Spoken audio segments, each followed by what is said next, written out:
Samsung has already confirmed it's working on its very first tri-folding smartphone, expected to launch by the end of this year, possibly as the Galaxy Z TriFold. And while the hype is real, leaks around this device have been surprisingly rare. In fact, until recently, the only real clue we had came from an animation inside One UI 8, showing off how the phone's NFC works. That little detail gave us an early look at the phone's form factor, design, and even its camera setup.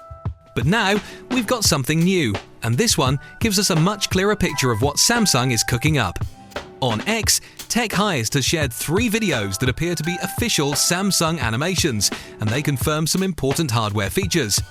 The first video shows the phone charging on a wireless pad, which means yes, the Galaxy Z TriFold will support wireless charging. Pretty much expected these days, but still good to have confirmed. The second clip takes things a step further. It shows Galaxy Buds charging directly on the phone, confirming reverse wireless charging support. This is a bigger deal than it sounds. Foldables already have limited internal space compared to standard phones, and with Samsung constantly trying to make them slimmer, there was always a real chance reverse wireless charging might have been cut. Thankfully, it looks like Samsung found a way to keep it. And the third video? That one shows the phone being used for NFC payments, which ties back nicely to the very first leak we saw. So far, the features make sense, wireless charging is almost a given, NFC is essential for mobile payments, and reverse wireless charging makes the device feel complete for power users who depend on their foldables as all-in-one gadgets.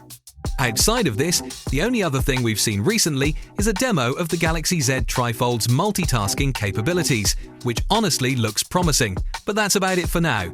No full hardware breakdown yet, no deep dive into the software, and no clear specs list. With IFA 2025 right around the corner though, there's a good chance Samsung might finally pull back the curtain and give us something official. And as always, if you're excited about Samsung's first TriFold phone and want to stay up to date on every leak and official announcement, make sure to like this video and subscribe. And I'll see you guys on the next one.